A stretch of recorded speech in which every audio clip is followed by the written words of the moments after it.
thématique qui nous a occupés pendant des mois depuis le début de cette pandémie. J'ai le plaisir d'ouvrir Médias en scène avec un premier panel, Science et citoyens, quel contrat de confiance? On voit bien que la question de la confiance est fondamentale, qu'elle a manqué, qu'elle manque encore en partie, et que se développent des théories complotistes de tous bords. Il nous faut sans doute travailler maintenant avec le milieu scientifique d'une manière différente. Et pour en discuter, j'accueille deux personnalités. Étienne Klein, que la maison connaît bien à Radio France, physicien, philosophe des sciences, producteur de la conversation scientifique sur France Culture, auteur du Goût du vrai. C'est l'un de ses derniers ouvrages dans la collection Tracts de Gallimard. Et j'accueille aussi Elena Pasquinelli, qui est italienne, qui est chercheuse, philosophe, spécialiste des sciences cognitives, membre du Conseil scientifique de l'éducation nationale et auteur d'un livre tout récent qui s'appelle L'art de la confiance pour un nouveau contrat entre la science et les citoyens. Elle est au cœur du sujet. Elle s'intéresse beaucoup aussi à la question de l'apprentissage, qui joue un rôle fondamental dans cette relation de confiance. Je vous prie de bien venir me rejoindre sur le plateau. Je vais me mettre au milieu. Hélène, mettez-vous sur ma gauche. Et Étienne, sur la droite. Vous avez tous les deux un micro. Merci infiniment de faire l'ouverture de Médias en scène. On est très heureux de vous accueillir. Et je vais commencer avec vous, Étienne. On a besoin, pour construire une relation de confiance, de comprendre ce qui nous arrive d'abord, de mettre des mots sur ce que nous vivons et qui nous semble totalement inédit, au moins à l'échelle de nos générations, même s'il y a eu des pandémies dans le passé, certaines sont restées d'ailleurs célèbres, mais on sent bien que pour nous, pour nos générations, c'est complètement nouveau, complètement inédit, et du coup, nous sommes dans un désarroi assez sidéral qui, sans doute, n'installe pas la confiance d'emblée. Comment vous pourriez qualifier ce que nous vivons aujourd'hui ? Alors bonjour à toutes et à tous. Moi, je vais réagir à partir de ce que j'ai ressenti aux différents moments importants de la pandémie. La première remarque, c'est qu'il m'a semblé au début qu'on avait là une occasion historique d'expliquer en temps réel, jour après jour, comment fonctionne la recherche scientifique quand elle est confrontée à un nouveau problème. Expliquer non pas la méthode scientifique, parce qu'il n'y a pas une méthode scientifique. Les physiciens ne travaillent pas exactement avec les mêmes méthodologies que les biologistes, ni que les médecins, ni que les sociologues. Mais on avait l'occasion d'expliquer, par exemple, s'agissant de tel ou tel traitement, ce qu'est un essai en double aveugle, ce qu'est un essai randomisé, comment on utilise les statistiques, et puis surtout d'expliciter sur beaucoup d'exemples la différence qu'il y a entre corrélation et causalité. Alors ça, c'est un point fondamental.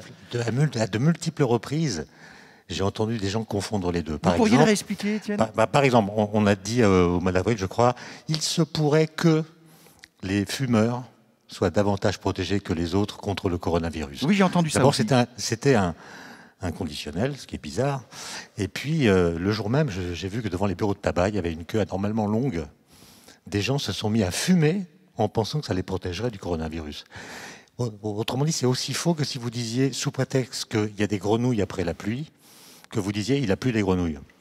Voilà. Et donc cette confusion entre corrélation et causalité permet toutes sortes de manipulations. Et là, on avait l'occasion de les déconstruire. Et c'est donc cette occasion historique. Elle a été ratée, cette occasion, Étienne Klein ? Non, ça dépend des médias. Je n'ai pas tout étudié, mais il me semble qu'il y a des endroits où ça a été très bien fait, d'autres un peu moins bien. Et je pense qu'il y a des leçons à tirer de la façon dont nous avons procédé collectivement. Et je pense que ce colloque va peut-être aider à définir des lignes de conduite et une structuration de la façon dont les informations scientifiques sont distillées, qui sera peut-être meilleure pour la suite.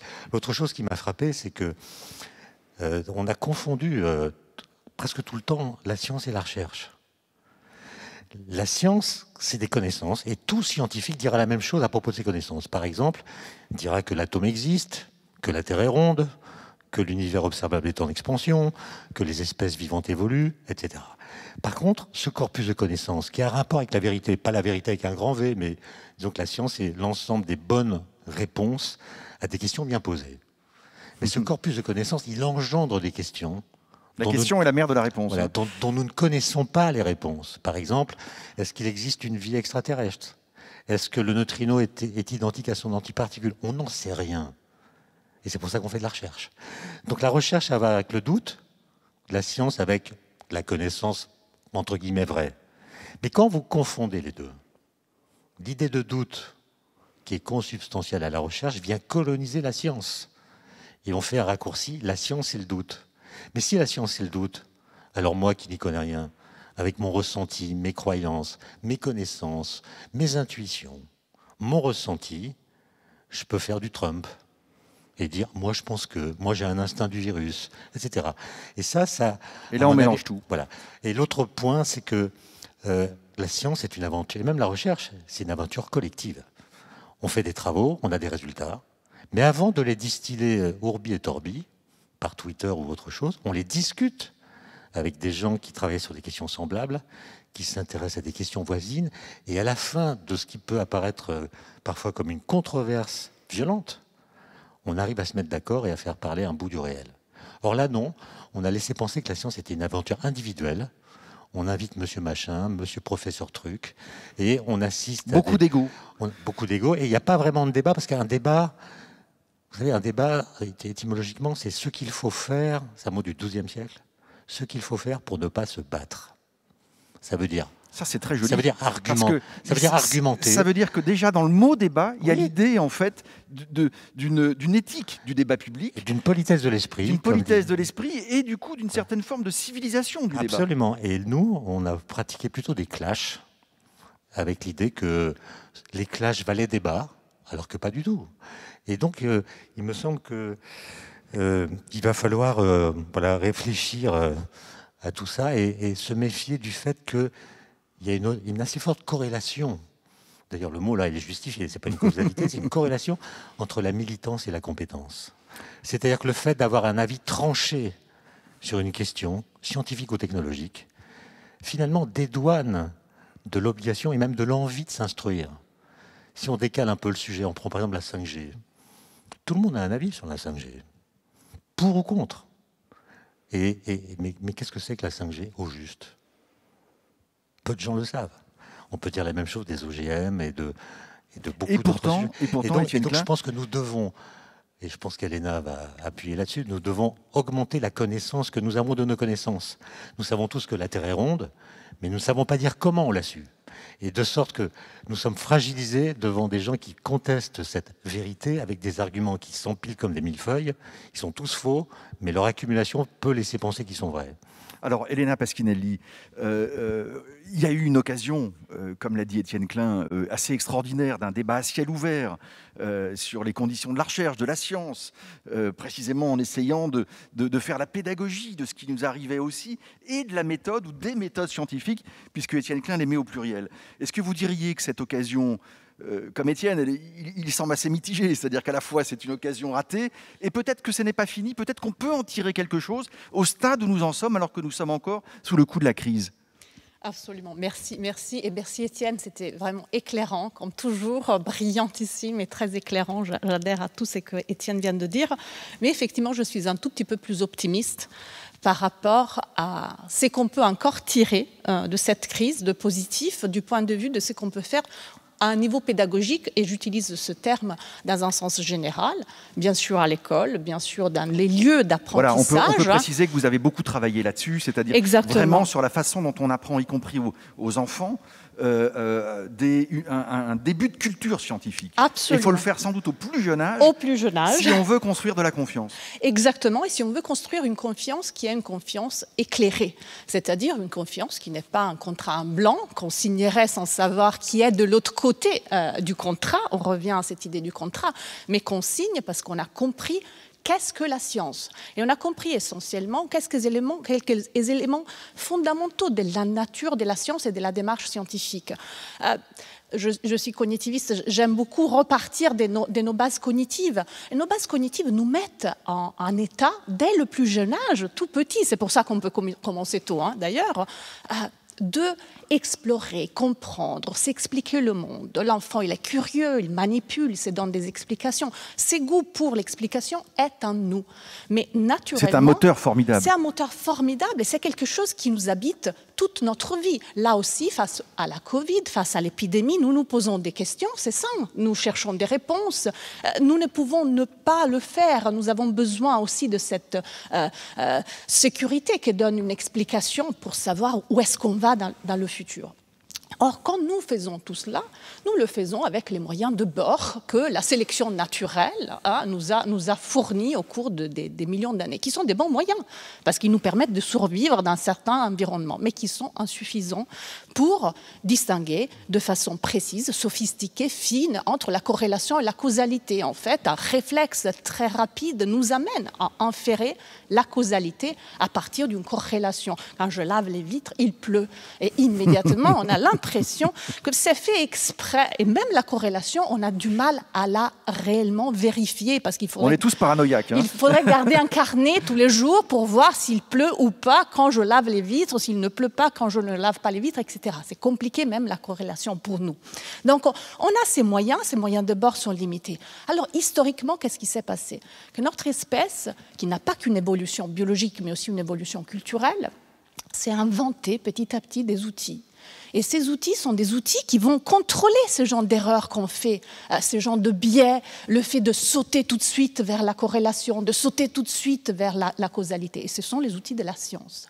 Et c'est en comprenant que la science, petit à petit, historiquement, jour après jour, a constitué ces boîtes à outils puissantes pour connaître le monde de manière plus objective, c'est en comprenant ça qu'on construit les contrats de confiance entre le citoyen. Mais est-ce que vous diriez aujourd'hui, parce qu'il y a une forme de paradoxe dans ce que vous nous dites, à la fois on pourrait considérer qu'il y a eu une énorme démocratisation du savoir, le niveau des études, aujourd'hui beaucoup plus de gens font des études supérieures, les questions de pédagogie ont progressé, les sciences cognitives ont été à l'appui de tous ces enseignants.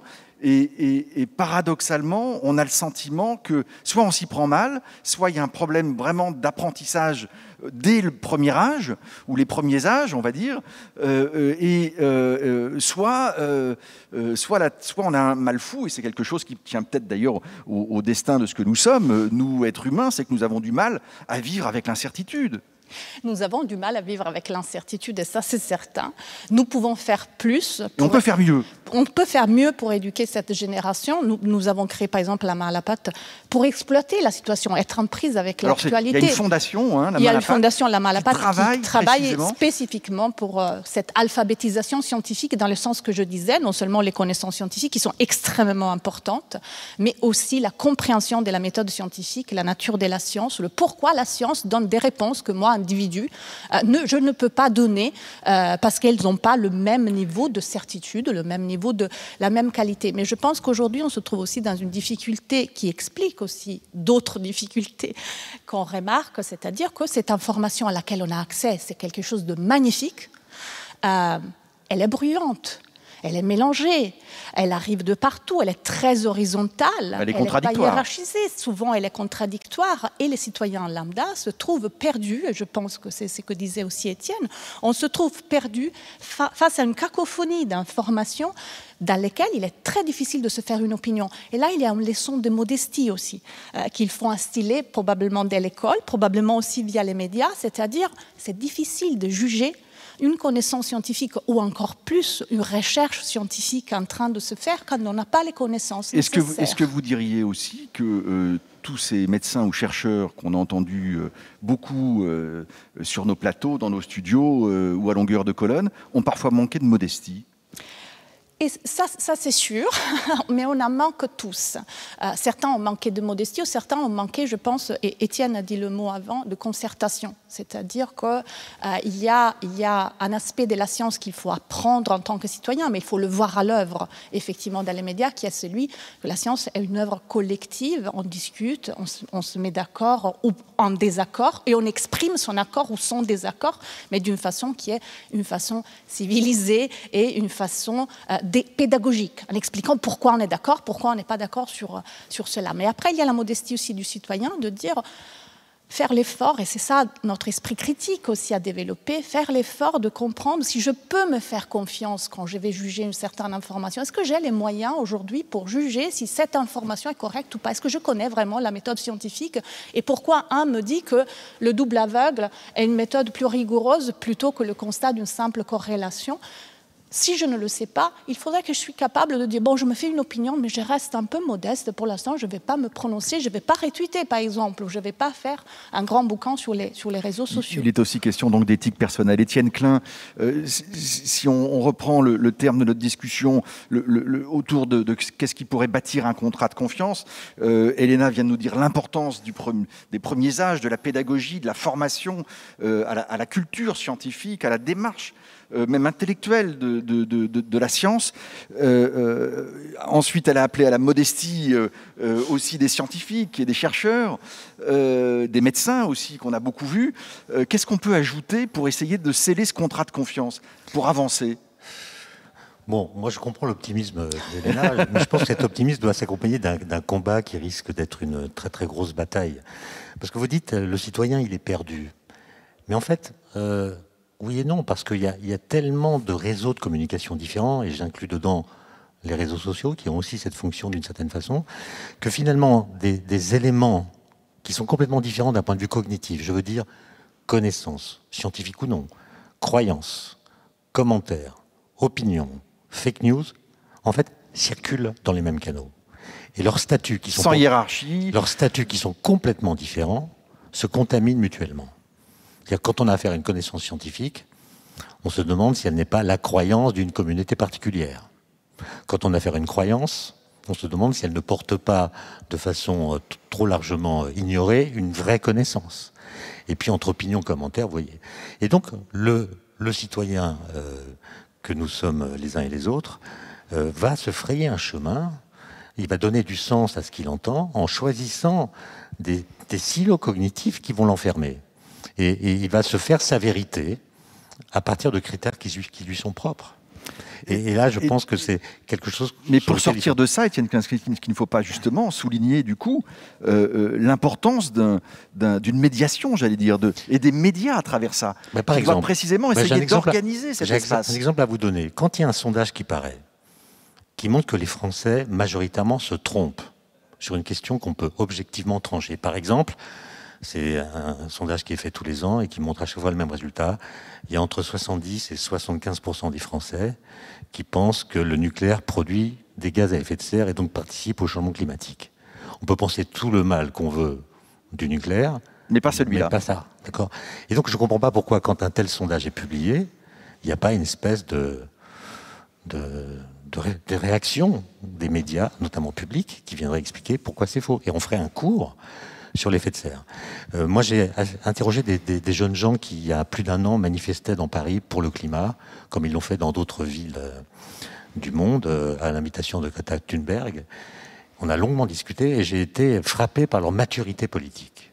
Ils étaient vraiment conscients que le climat est une grosse affaire, qui va les concerner plus que ma génération, puisqu'ils vont vivre dans ce futur très différent de notre présent. Et ils étaient vraiment d'une maturité politique et intellectuelle bien supérieure à celle de ma génération au même âge. À la fin, je leur ai demandé, au fait, c'est quoi l'effet de serre ? Pourquoi le fait de brûler un peu de charbon, de pétrole ou de gaz va changer la température alors qu'il y a déjà beaucoup de gaz carbonique par les phénomènes volcaniques ou autres ? Mais ils ne savaient pas, ce qui n'est pas très grave, ils sont jeunes. Mais vous voyez, il faut que la militance s'accompagne de compétences. Sinon, on ne prend pas les bonnes décisions et on ne réfléchit pas correctement. Ça ne veut pas dire qu'il faut avoir une conception scolaire de la démocratie. Personne ne peut comprendre à la fois la génétique, la botanique, le changement climatique, la physique nucléaire, etc. Personne n'a mis le cerveau. Mais je pense on ne peut pas tripler les heures de sciences au collège ou au lycée. Je pense qu'il faut réintégrer la science dans un récit. C'est-à-dire montrer comment les connaissances ont été acquises. Et ceux qui se sont trompés n'étaient pas toujours les plus bêtes. Voilà. Mais parfois, il y a le réel qui vient trancher des questions. Et il faut comprendre comment tout ça s'est passé, comment les connaissances sont devenues des connaissances, ce qui permet de les distinguer des croyances. Il ne s'agit pas de faire une hiérarchie entre les connaissances et les croyances. Tout le monde a des croyances. Mais parfois, il y a des connaissances qui viennent contredire les croyances et il faut voir comment elles ont fini par s'imposer, parfois contre la volonté de ceux qui les ont mises au point. C'est une fort belle introduction pour Médias en scène. On voit bien que toutes les parties, j'allais dire, sont concernées. Chaque individu, on doit améliorer notre résilience aux croyances. On doit fortifier notre esprit critique. On doit travailler dans l'éducation. Promouvoir les joies intellectuelles. On doit promouvoir. Parce que comprendre quelque chose, ça procure une joie incroyable qu'on ne peut pas reproduire par d'autres formes d'expérience. Je renvoie, c'est une fort belle. Merci à tous les deux, parce que c'est une introduction qui va nous nourrir tout au long de la journée et dans les différents panels. Je rappelle vos livres respectifs. Étienne Klein, Le goût du vrai, c'est un livre que vous avez écrit, un petit livre dans la collection Tract chez Gallimard, pendant la période justement du confinement, et vous avez été assailli sur cette question de vérité, très battue en brèche. Hein. On a été très... C'est un essai qui ne contient que des trivialités, des idées plates, mais par les temps qui courent, elles prennent du relief. Voilà. C'est une bonne définition. Et puis, Elena, un livre qui est au cœur de notre préoccupation aujourd'hui, Science et citoyens, quel contrat de confiance? Et on voit que c'est l'affaire de tous. Et je renvoie sur votre livre que vous avez écrit avec un biologiste. Oui, et donc, Farina. voilà. Et donc, vous avez mêlé aussi vos deux savoir-faire, les sciences cognitives et puis les sciences du vivant et de la biologie. Et la physique. Et la On physique. s'est permis, en fait, une épistémologie de terrain en amenant le lecteur dans 4 laboratoires. Le Ça, c'est CERN, formidable. les laboratoires qui étudient les loups et la multiplication des loups. Et on est allé sur le terrain marcher dans la neige. L'Institut Pasteur pour la vaccinologie, je pense que c'est plutôt assez fondamental. Plutôt d'actualité, et le GIEC pour le climat, pour amener justement les citoyens à C'est voir sans doute, comment se voilà, fait et la c'est science. C'est sans doute un des points clés aussi de ce contrat de confiance, c'est d'ouvrir les lieux de Les recherche portes, au oui. grand public, d'ouvrir les portes. Merci à vous deux. Merci. Et Médias en scène se poursuit dans un instant.